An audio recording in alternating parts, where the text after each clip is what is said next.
Time now for your forewarned weather with Thomas Keyboy.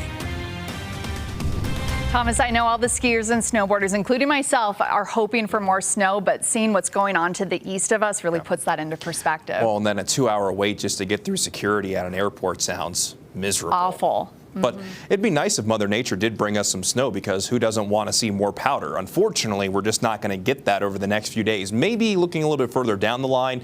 We'll talk more about that in just one moment. On the forewarned radar, while we did see a few flurries in the West Desert and even a few spots in northern Utah earlier today, all of that more or less has since come to an end, and it really wasn't much to begin with. So we're just looking at relatively quiet conditions, even though we do have increased clouds in a few spots. Here's what it currently looks like with our Southern Utah University camera network in Cedar City, where the temperature is currently sitting at 27 degrees. It's pretty chilly out there, so make sure that you bundle up if you're heading out tonight. But at least it's bright, especially for those spots that don't have the clouds, because we basically still have the full moon.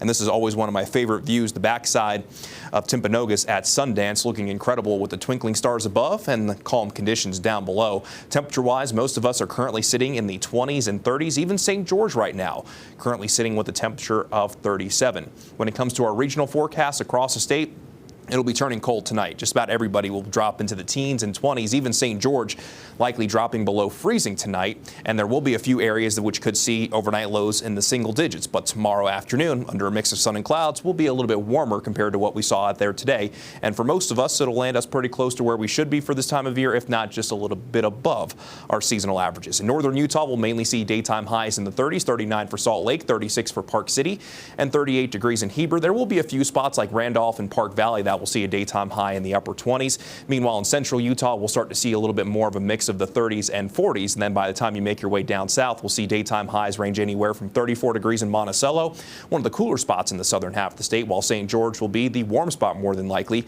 with the daytime high climbing to 52.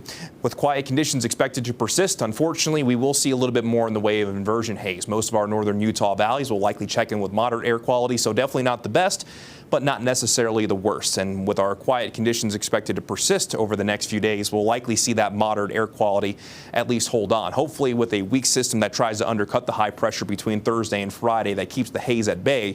But the high pressure will be keeping our weather quiet, and with more of a southwesterly flow, daytime highs will be on a warming trend. As we go into the New Year's Eve and New Year's Day weekend, we'll start to move into a slightly more unsettled pattern as high pressure starts to move out of the way, and a couple of systems could clip the beehive state. So between Sunday, New Year's Eve, and New Year's Day on Monday, we could add in a slight chance of wet weather. But if we're looking for bigger and more appreciable changes with a better chance of wet weather, that's likely going to come as we turn the page past New Year's Day. This is the precipitation outlook from the Climate Prediction Center between January 3rd and January 9th. And it shows that Utah has a decent chance of seeing above average precipitation, but we've done this same song and dance before, where the long range outlook looks good, and then as we get closer and closer, kind of backs off with the forecast model. So keep your fingers crossed that as we move past New Year's Day into 2024, Mother Nature does have some moisture in store for us.